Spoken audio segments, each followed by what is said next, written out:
বিসমিল্লাহির রহমানির রহিম। আসসালামু আলাইকুম everyone, welcome back to my channel. আজকে আপনাদের সাথে শেয়ার করব গরুর মাংস দিয়ে বুটের ডাল। আমি বুটের ডালটা কিভাবে রান্না করব সেই রেসিপিটা আপনাদের সাথে শেয়ার করব। আমি এখানে 2 কিলো পরিমাণ গরুর মাংস নিয়েছি।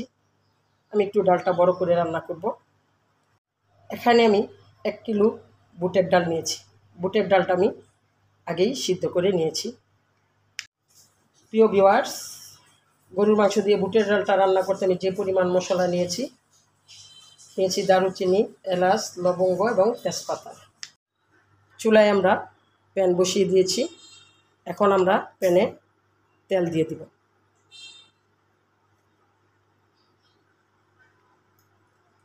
তেলটা আমাদের গরম হয়ে গিয়েছে। এখন আমরা তেলে পেঁয়াজ দিয়ে দিচ্ছি।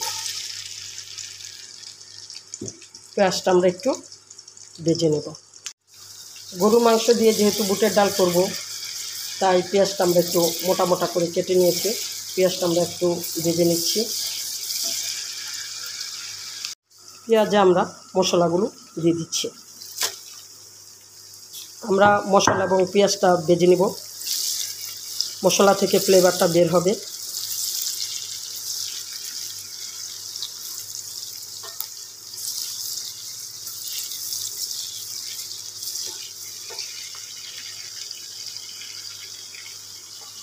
পেঁয়াজটা আমাদের ভাজা হয়ে গিয়েছে। এখন আমরা তেলে আদা রসুন দিয়ে দিব। এরকম চামচের আমরা 3 চামচ আদা রসুন দিব, যেহেতু বুটের ডাল। আদা রসুনটা আমরা একটু অল্প পানি দিয়ে কষিয়ে নেব। আমরা একটু অল্প পানি দিয়ে আদা রসুনটা কষিয়ে নেব। অল্প একটু পানি দিয়ে কষিয়ে নিচ্ছি। আমরা স্বাদ মতো লবণ দিয়ে দিব। এখন আমরা দিয়ে দিব ফুল 1 চা চামচ ধনিয়া পাউডার। ধনিয়া পাউডার দিয়ে আমরা একটু কষিয়ে নেব। এখন আমরা দিয়ে দিচ্ছি কাঁচা জিরা বাটা। আমরা 1 টেবিল চামচ দিয়ে দিলাম। হালকা একটু পানি দিয়ে আমরা আবার মশলাটা কষিয়ে নিচ্ছি।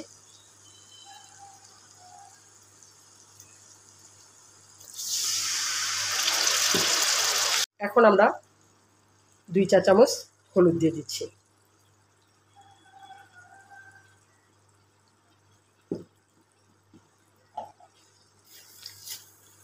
এখন আমরা দিয়ে দিচ্ছি 2 চা চামচ ফুল লাল মরিচ পাউডার।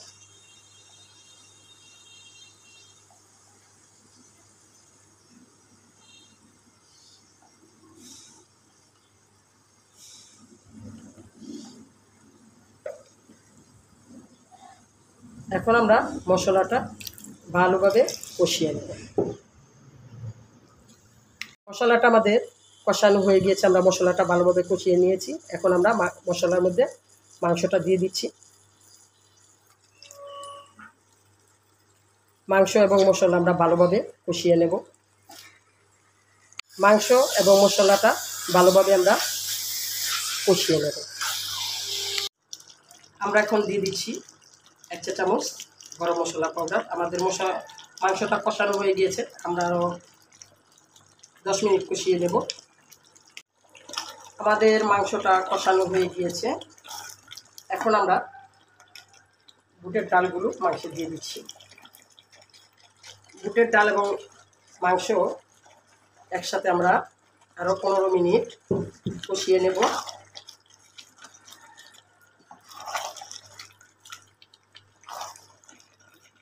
আমাদের বুটের ডালটা কষানো হয়ে গিয়েছে। এখন আমরা ডালে পানি দিয়ে দিচ্ছি। ডালটা আমরা একটু পাতলা করব, কারণ ডালে পানি টেনে নেয়, তাই আমরা একটু পানিটা বেশি দিব।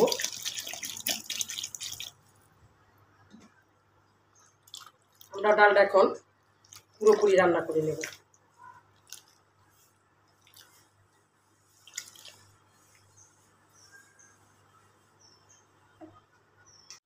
আমাদের ডালটা হয়ে গিয়েছে। আমরা একটু ডালটা জল জল রেখে নামাবো, কারণ ডাল পানি টেনে নিবে। এ পর্যায়ে আমরা দিয়ে দিচ্ছি কাঁচামরিচ।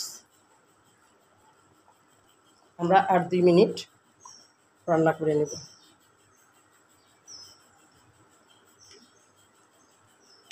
ডালটা আমাদের হয়ে গিয়েছে, এখন আমরা চুলা থেকে ডালটা নামিয়ে নিচ্ছি। প্রিয় ভিউয়ার্স, হয়ে গেল বুটের ডাল দিয়ে গরুর মাংস বা গরুর মাংস দিয়ে বুটের ডাল রান্না করা। তো এই পর্যায়ে আমি দিয়ে দিচ্ছি জিরা ভাজা পাউডার। আমরা আগেই বলেছি ডালটা পানি টেনে নেবে, পানি নিয়েছে। তো আমি আমার রেসিপিটা আপনাদের সাথে শেয়ার করলাম। যদি আমার রেসিপিটা আপনাদের ভালো লেগে থাকে তাহলে অবশ্যই একটা লাইক, কমেন্ট, শেয়ার এবং সাবস্ক্রাইব দিবেন। আজকের মতো এখানেই শেষ করলাম। আল্লাহ হাফেজ।